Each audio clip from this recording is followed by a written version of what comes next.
Please doctor Sudhanshu Trivedi, please from Rajya Sabha gallery. जी Rajya Sabha gallery से, जी सॉरी राज्यसभा चैम्बर से। हाँ बिल्कुल। माननीय उपसभापति महोदय, आज हम जिस विषय के ऊपर इस सदन में चर्चा कर रहे हैं, हमारे कई पूर्ववर्ती वक्ताओं ने कहा कि वो विश्व की सबसे बड़ी महामारी है, परंतु मैं कहना चाहूंगा कि अभी जब 2 दिन पूर्व स्वास्थ्य मंत्री जी ने यह डिटेल दिया था कि इस समय विश्व के 215 देश इससे प्रभावित हैं। आज तक कभी ऐसा नहीं हुआ कि कोई एक ऐसी परिस्थिति रही हो जो एक साथ इतने बड़े देशों को प्रभावित कर सके। तो यह मनुष्य जाति के ज्ञात इतिहास की सबसे व्यापक चुनौती है। This is the biggest challenge in the documented history of man. कृपया गैलरी नंबर 1 कृपया आपस में बात न करें। और आप समझ सकते हैं कि जब इतनी व्यापक चुनौती और इतनी गंभीर चुनौती, तो इसका सामना करने के लिए हमें क्या क्या चाहिए? हमें उससे सामना करने के लिए एक मनोबल चाहिए, यानी संकल्प चाहिए, फिर संसाधन चाहिए, उसके साथ साथ सभी वर्गों के साथ समन्वय चाहिए, और चूंकि यह प्राण घातक है तो संवेदनशीलता भी चाहिए। अब मैं सभापति महोदय यह भी थोड़ा बताना चाहूंगा कि चुनौती के सामने हम खड़े कहां थे। यदि आप देखें तो इस परिस्थिति में चाइना की परिस्थिति थोड़ी विचित्र, अलग और संदिग्ध है, तो एक बार उसको छोड़ दें तो हम दुनिया के सबसे बड़े देश थे। दुनिया के सबसे बड़े देश ही नहीं, जहां आज भी 2/3 से अधिक लोग ग्रामीण क्षेत्र में रहते हैं। यदि 2011 की जनसंख्या को माने तो 27% लोग आज भी निरक्षर थे, यानी जो समझ ही नहीं सकते थे कि क्या लिखा हुआ है। और आज भी बिलो पॉवर्टी लाइन की संख्या, अब उसमें मैं नहीं जाता विस्तार से क्यों इतने वर्षों तक रहा, अलग बात है, परंतु आज का यथार्थ यह था कि वो विश्व में सबसे अधिक। तो आप समझ सकते हैं कि हम कहां पर खड़े हुए थे जिस समय यह चुनौती शुरू हुई। क्योंकि हमारे कई सदस्यों ने कहा था कि वो क्रोनोलॉजिकल ऑर्डर में बात को करना चाहते हैं, क्रोनोलॉजी ऑफ द इवेंट्स देखे, तो मैं क्रोनोलॉजिकल ही प्रक्रिया से, यानी काल क्रमानुसार इस घटनाक्रम की व्याख्या करने का प्रयास कर रहा हूं। और इन सब के साथ हमारे पास उस समय केवल एक वायरोलॉजी की लैब थी। तो आप समझ सकते हैं कि हम उस समय कहां खड़े थे, किस चुनौती के साथ खड़े थे। और यह इतनी बड़ी चुनौती थी कि दुनिया के बड़े बड़े शक्तिशाली देश, जो चिकित्सा सुविधाओं के बड़े बड़े केंद्र माने जा रहे थे, अमेरिका, ब्रिटेन और इटली तक, वो इस तूफान के आगे भरभरा के गिरते हुए दिखाई पड़ रहे थे। और इतना ही नहीं, माननीय उपसभापति महोदय, हमारा ही देश एक ऐसी विचित्र परिस्थिति में भी था जहां स्वास्थ्य कर्मियों पर हमले हो रहे थे, जिसके बचाव के लिए हमें एक कानून तक लाना पड़ा। और पीपीई किट का उस समय देश में उत्पादन नहीं होता था, आवश्यकता भी नहीं थी, क्योंकि केवल अस्पतालों में, वो भी आईसीयू में प्रयोग होती थी। सैनिटाइजर और मास्क बहुत सीमित संख्या में बन रहे थे, और दूसरी तरफ ये वैश्विक तूफान सामने आकर खड़ा हो रहा था। इसलिए इससे लड़ने के लिए जो प्रथम संकल्प की आवश्यकता थी, तो प्रधानमंत्री श्री नरेंद्र मोदी जी ने 21 मार्च को जब जनता कर्फ्यू का आह्वान किया, और जब दिया और थाली का आह्वान किया था, तो माननीय उपसभापति जी, ये वो उसका प्रतीक था कि हम इस प्रबल तूफान के आगे कितनी निर्बल स्थिति में थे। मैं उसके डिटेल में नहीं जाना चाहता क्यों कारण से थे, तो बस मुझे वही पंक्ति ध्यान आई थी, ये है निर्बल से लड़ाई बलवान की, ये कहानी थी दिए की और तूफान की। अब हमारे कई मित्रों को बड़ी आपत्ति थी कि साहब, दिया जलाने से कोरोना भाग जाएगा, थाली बजाने से कोरोना भाग जाएगा।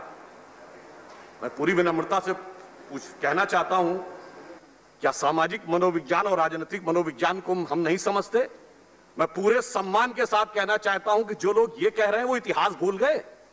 क्या चरखा चलाने से अंग्रेज भाग जाने वाला था?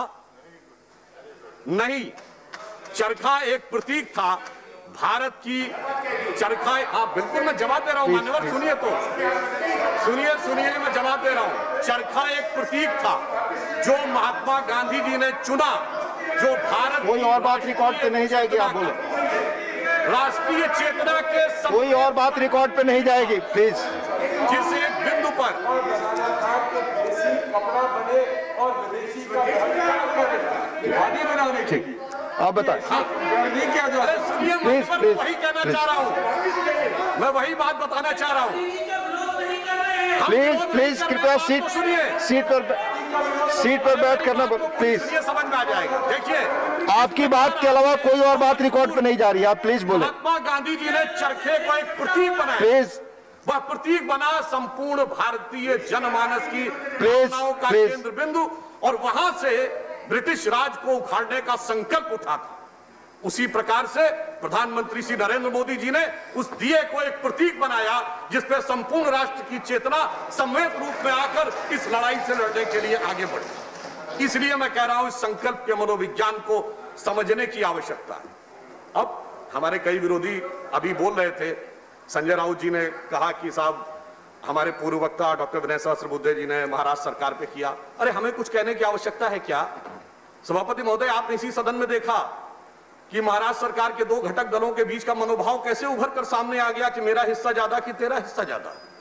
तो मुझे नहीं लगता कि हमें कुछ कहने की आवश्यकता है। संजय सिंह जी अभी बोल रहे थे, तो मैं तो सिर्फ ये कहना चाहूंगा, आनंद विहार के बस डिपो के पास खड़ी हुई भीड़ ही नहीं, उन्होंने कहा कि मुख्यमंत्री जी का उल्लेख नहीं होता। तो भाई आपको याद हो कि दिल्ली के मुख्यमंत्री जी के वो आपने तमाम वीडियो क्लिपिंग्स देखी होंगी जिसमें वो कहते थे, मुझे जहां तक याद है कि 70 लाख लोगों का भोजन बन रहा है। हम सभी दिल्ली में रहते हैं, वो 70 लाख लोगों का भोजन कहां बनता था और वो कहां पैक होता था, हम में से शायद बहुत लोगों को दिखाई नहीं पड़ रहा था। खैर उस विषय को हम जाने देते हैं। हम इस बात पे आगे बढ़ते हैं कि रचनात्मक आलोचना का हम स्वागत करें। आप बिल्कुल क्रिटिसिज्म करिए, जो करना है, परंतु जब शुरू से ही विषय कटाक्ष और व्यंग का रहे तो मैं ये समझता हूं कि यह बहुत उचित नहीं रहता है। तो सर्वप्रथम आवश्यकता थी संकल्प की, जिसको प्रधानमंत्री जी ने आगे बढ़ाया। अब दूसरा विषय, अभी आपने देखा हमारे कई विरोधियों ने कहा कि साहब नमस्ते से बड़ी समस्या हो गई। कल भी कहा था इसी सदन में कि साहब नमस्ते के कार्यक्रम बड़ा भारी पड़ गया। मैं पूछना चाहता हूं कि नमस्ते ट्रंप का कार्यक्रम यदि भारी पड़ गया, 2 घंटे में कुछ लोग थे, वो तिथि तो आप सबको ध्यान होगी, 24 फरवरी थी, और उसी समय पूरे देश के दर्जनों शहरों में बकौल हमारे विरोधियों के लाखों लोग हजारों हजार की संख्या में बगैर सोशल डिस्टेंसिंग का पालन करते हुए जो कार्यक्रम कर रहे थे, वो क्या कोविड किलिंग ऑर्केस्ट्रा था? वो क्या था? तो यानी 1-2 घंटे के कार्यक्रम से सारी समस्या थी, और वो स्वयं कह रहे थे कि साहब सब तरफ जो चल रहा था उससे कोई समस्या नहीं थी। यह एकांगी दृष्टि है, इससे बचने का प्रयास करना चाहिए और एक यथार्थ चीज को देखने का प्रयास करना चाहिए। अब मैं यह भी कहना चाहता हूं कि इस परिस्थिति में अक्सर हमारे विरोधी दल के प्रमुख नेता की दूरदृष्टि की बड़ी गवाही देते हैं हमारे विरोधी। इनके नेता जिन्होंने कहा जाता है कि साहब फरवरी के महीने में ही ट्वीट कर दिया था कि साहब कोविड कितनी बड़ी समस्या है और सरकार ने समय रहते उसके ऊपर कार्रवाई नहीं की। कहा जाता है 12-13 फरवरी को ट्वीट किया था। वह नेता चिर युवा है और चिर व्याकुल है, परंतु मैं बताना चाहता हूं उनकी दूरदृष्टि कितनी दूर से आ रही थी। उस कालखंड में देख लीजिए, जब वो यह बता रहे थे कि भारत सरकार को विदेश की फ्लाइटें बंद कर देनी चाहिए थी, कोविड बहुत भयानक रूप धारण करता चला जा रहा है, और उस समय वो स्वयं विदेश में थे। खैर कोई बात नहीं, जब आए तो हमें इस सब सदन में याद है, आने के बाद यदि वह 12-13 फरवरी को इतनी भयानक समस्या लगने लगी थी और उनके अप्रतिम ज्ञान संपन्न बुद्धि को इसका साक्षात्कार हो गया था, तो मार्च के प्रथम सप्ताह में सदन को रोककर कोविड पर चर्चा क्यों नहीं करवाने की बात कही गई? 2 दिन सदन नहीं चला, किस लिए? कोविड पर चर्चा के लिए नहीं। बजट सत्र था, आर्थिक विषयों पे नहीं। उस तथाकथित बेरोजगारी के लिए नहीं, बेरोजगारी का विषय जो कि इस समय आया था उसके लिए नहीं, किसके लिए? दिल्ली की सांप्रदायिक हिंसा के लिए। यानी कहा यह जा रहा है, दिल्ली की सांप्रदायिक हिंसा डिस्कशन हुआ 11 मार्च को उस सदन में, 12 मार्च को इस सदन में। मेरा सिर्फ कहने का तात्पर्य यह है कि जब वास्तविकता थी तो आज जो कहा जाता है, चलिए उसमें मैं नहीं कंपैरिजन नहीं कर रहा हूं, एक बार भी यह मुद्दा उठाया गया क्या? इसलिए अब जब सरकार की केवल व्यंग्यात्मक कटाक्षात्मक आलोचना करनी हो तो इन विषयों को उठाना मुझे लगता है यह तर्क संगत नहीं लगता है, यह इनके आचरण से बहुत साफ दिखाई पड़ता है। अब देखिए अगली बात, मध्य प्रदेश में आपने बड़ा अच्छा स्थान, प्लीज कृपया सीट पर बैठ कर ना बोले। चलिए कोई बात नहीं सभापति महोदय, मैं इनकी बात का उत्तर आपके माध्यम से दिए देता हूं। जब 4 मार्च को स्वास्थ्य मंत्री जी ने इस सदन में बयान दिया था तो उस समय 29 केस थे भारत में कोविड के, और जिस समय मध्य प्रदेश का घटनाक्रम है उस समय को ध्यान कर लें, उस समय तक मध्य प्रदेश में कोविड का एक भी केस नहीं था। चलिए कोई बात नहीं, वो जो मध्य प्रदेश में था वहां समस्या कोविड नहीं थी, वहां समस्या दूसरे प्रकार की थी। वो कोरोना वायरस से लेना देना नहीं था, वो वायरस आपके यहां बहुत जमाने से प्रविष्ट किया हुआ कोरोना है, पर बोलिए, इस कारण से हुआ समस्या। कोरोना पर। अब मैं दूसरी बात पे आता हूं, प्लीज कोरोना पर बोलिए। अब देखिए ये सभापति, प्लीज सभापति महोदय, अब सभापति महोदय under rule.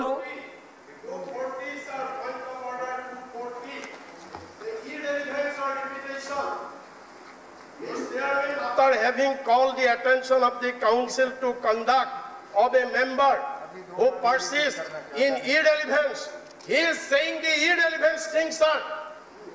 Thank you, I have seen it. Sir, I have seen it. ये रिक्वेस्ट मेरा सारे सदस्यों से है, कृपया फॉलो दिस। ये सारे सदस्यों से है ये रिक्वेस्टेड, प्लीज। अब मैं अपना विषय आगे बढ़ाता हूं। अगला प्रश्न ये किया गया कि ये लॉकडाउन अचानक कर दिया गया 4 घंटे में, इसको विस्तार से करना चाहिए था, विचार करके करना चाहिए था। तो मैं सभापति महोदय बताना चाहता हूं, हम सभी विद्वान सदस्यों को यह अवज्ञात है कि हमारे यहां स्थिति यह थी कि उस समय तक सैनिटाइजर भी बहुत कम संख्या में थे, संसाधन कम संख्या में थे, मास्क कम संख्या में थे, और हम दुनिया के एकमात्र देश हैं जहां 1.5 करोड़ लोग रोज ट्रेन में चलते हैं। ऐसी आधे से ज्यादा दुनिया के देशों की तो आबादी उतनी नहीं है जितना हमारे यहाँ प्रतिदिन लोग ट्रेन में चलते थे, और इससे ज्यादा लोग राज्यों की परिवहन की बसों में चलते हैं। आप कल्पना करें कि यदि यह कहा जाता कि 2 दिन के बाद सब कुछ होने वाला है, तो उस समय के होने वाली अव्यवस्था, उस समय की होने वाली भगदड़ और उस समय की जो परिस्थितियां उत्पन्न होती उसका सहज स्वाभाविक अनुमान लगाया जा सकता है। जैसे एकदम से कोई वज्रपात होता है तो उस समय आपके पास प्लानिंग करने का वक्त नहीं होता है, समय रहते उसके ऊपर कार्रवाई करनी होती है। और प्रधानमंत्री जी ने जो किया, अगर आप याद कर लें, उस समय के WHO ने उसकी प्रशंसा करते हुए उसका अनुमोदन किया। अब मैं ये कहना चाहता हूं कि सिर्फ जो गृह मंत्रालय के द्वारा जवाब दिया गया कि यदि वह लॉकडाउन देर से होता तो 14 से 29 लाख लोग और प्रभावित हो सकते थे, 38,000 से 78,000 जाने जा सकती थी। आदरणीय आनंद शर्मा जी ने कल ये कहा था कि ये आंकड़ा बहुत वेरिएबल है। मैं मानता हूं ये वेरिएबल है, बल्कि मैं यह मानता हूं कि शायद गृह मंत्रालय ने बड़ी मितव्ययता के साथ इस आंकड़े को प्रस्तुत करने का प्रयास किया है। अन्यथा आप समझ सकते हैं कि अगर आपने देखा हो, जब हमने अपनी आंखों से कोविड काल में देखा कि चाहे मुंबई का तिलक टर्मिनल हो या आनंद विहार दिल्ली का हो, इतनी भीड़ हमने कोविड काल में देखी, तो आप कल्पना करिए यदि कह दिया जाता कि 2 दिन बाद होने वाला है और अब आप सब जाइए, तो क्या परिस्थिति होती, इसका सहज अनुमान लगाया जा सकता है। अब अगला प्रश्न आता है कि आप समन्वय कितना कर रहे थे। अगला आरोप था कि समन्वय नहीं किया। तो मैं यह बताना चाहता हूं कि प्रधानमंत्री जी ने, आप सभी ने देखा, मुख्यमंत्रियों से निरंतर समन्वय किया, सभी विपक्षी दलों के नेताओं के साथ बातचीत की। इतना ही नहीं, डॉक्टरों के साथ, विषय के विशेषज्ञों के साथ, इतना ही नहीं कलाकारों, धर्माचार्यों, खिलाड़ियों, व्यवसायियों, उद्योगपतियों, किसी के भी साथ उन्होंने समन्वय में कोई कोर कसर नहीं छोड़ी थी। यानी सभी लोगों के साथ वह समन्वय, और अगर मैं ये कहूं कि समाज का कोई भी तबका ऐसा नहीं था जिसमें उन्होंने किसी भी प्रकार से छोड़ने का प्रयास किया हो, तो यह अतिशयोक्ति नहीं होगी। मैं याद दिलाना चाहता हूं लॉकडाउन के डिसीजन के बारे में, जिन लोगों को आपत्ति है, जब लॉकडाउन 1 से लॉकडाउन 2 की तरफ जाना था, तो केंद्र सरकार के द्वारा घोषित करने से 2 दिन पहले जिन 3 राज्य सरकारों ने लॉकडाउन की घोषणा कर दी थी, वो कौन थी? पंजाब, महाराष्ट्र और तेलंगाना। इसका अर्थ बहुत साफ है, और तीनों संयोग से विपक्ष की सरकारें थी। बहुत साफ है कि उस समय लॉकडाउन अपरिहार्यता थी, और दलगत भावना से अलग हटकर अगर हम देखें तो वह लॉकडाउन आवश्यक था, और प्रधानमंत्री जी ने पूरे समन्वय के साथ आगे बढ़ाया। और आपने देखा सिर्फ समन्वय इतना नहीं, सार्क देशों के राष्ट्राध्यक्षों के साथ भी उन्होंने वार्ता की, G20 के राष्ट्राध्यक्षों के साथ भी वार्ता की। और हम सबको वह दृश्य भी ध्यान होगा जब प्रधानमंत्री जी ने एक सामान्य नर्स से बात की थी, तो उस नर्स का मनोभाव आप उस चित्र में देखते तो वह देखते बन रहा था, जो कहीं ना कहीं इस बात का प्रमाण था कि बड़े बड़े राष्ट्राध्यक्षों से लेके और एक सामान्य स्वास्थ्य कर्मी तक प्रधानमंत्री समान रूप से समन्वय की बात कर रहे थे। कल हमारे तृणमूल कांग्रेस के नेता सदन ने यह कहने का प्रयास किया कि बंगाल की मुख्यमंत्री जी ने एक अवेयरनेस का प्रयास किया था जब उन्होंने जमीन के ऊपर वह सर्किल्स बनाए। अच्छा प्रयास था, पर उन्होंने कहा कि दूसरा दृश्य उन्हें याद नहीं आया।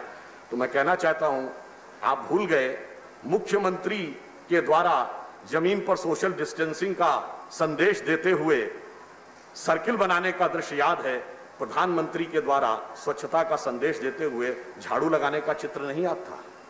प्रधानमंत्री के द्वारा समाज के सबसे वंचित तबकों का पाद प्रक्षालन, पैर धोने का वो दृश्य नहीं याद था। जब दृश्य याद करिए तो सारे याद करिए।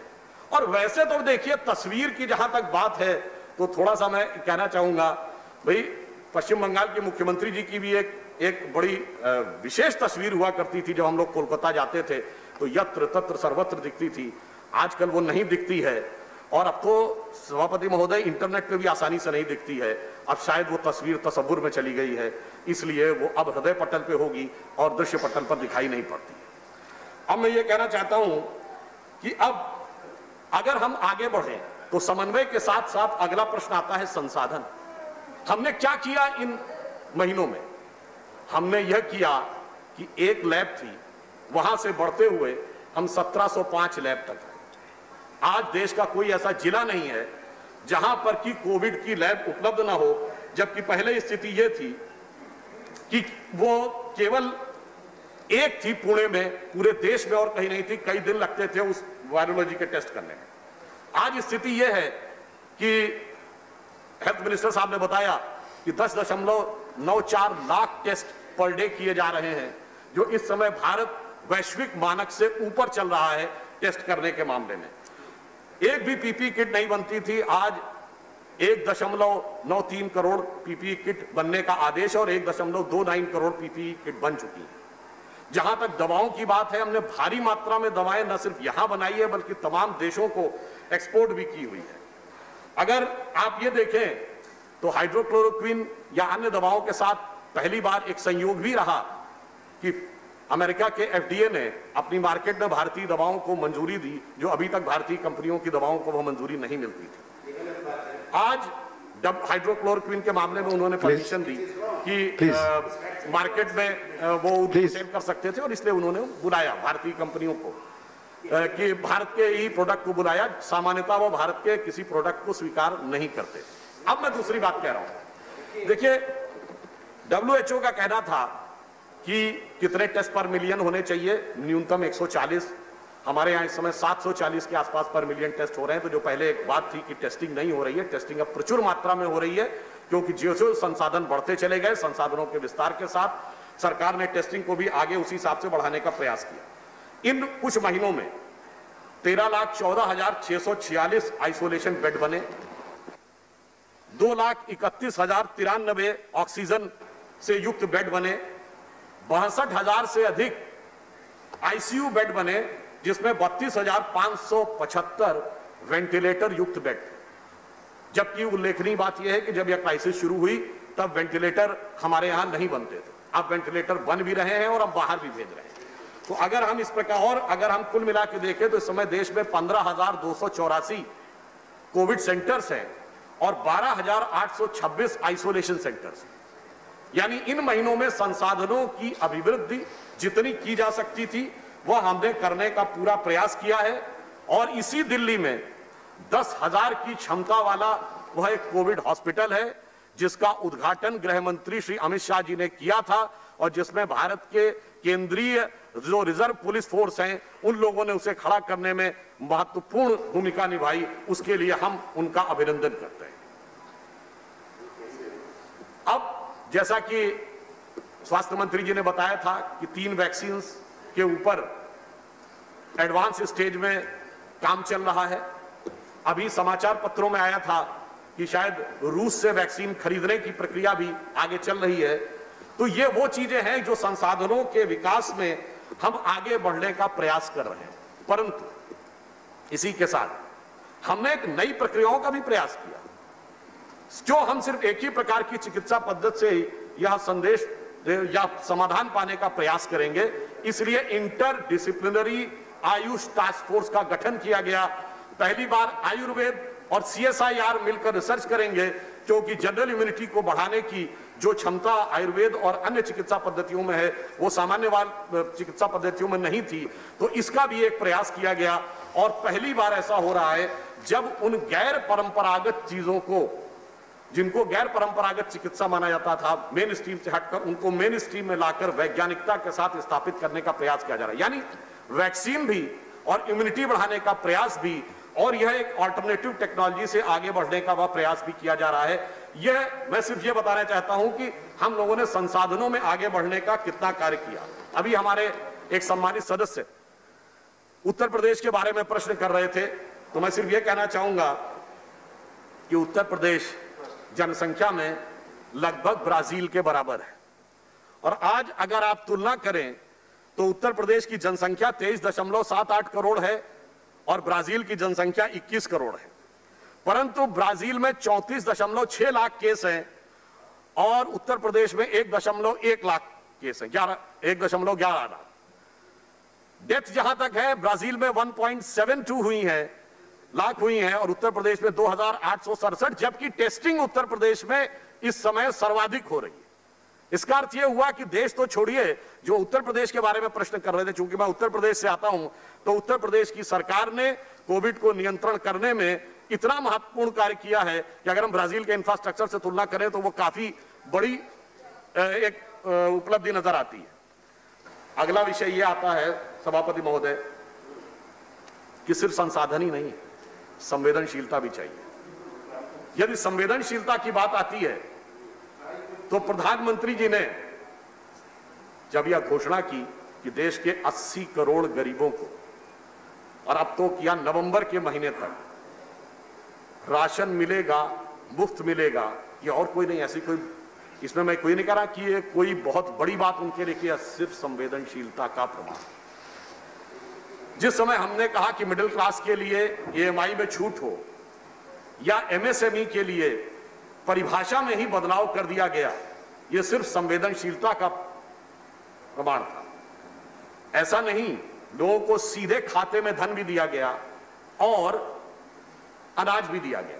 जो हमारे सम्मानित विरोध के मित्र या कहते हैं कि उस समय सारा पैसा कैश में देना चाहिए। अब बताइए, जब पहले 2 महीने संपूर्ण लॉकडाउन था, उस समय अगर किसी के पास पूरा का पूरा कैश भी हो तो उसके लिए भोजन जुटाना ज्यादा समस्या है, बजाय इसके कि उसके पास अनाज भी हो और उज्ज्वला स्कीम के तहत फ्री गैस भी उपलब्ध हो और प्लस कुछ पैसे भी उपलब्ध हो, तो वो ज्यादा बेहतर जीवन यापन कर सकता था, जिसके बारे में सुव्यवस्थित ढंग से प्रधानमंत्री जी ने संवेदनशीलता के साथ काम किया है।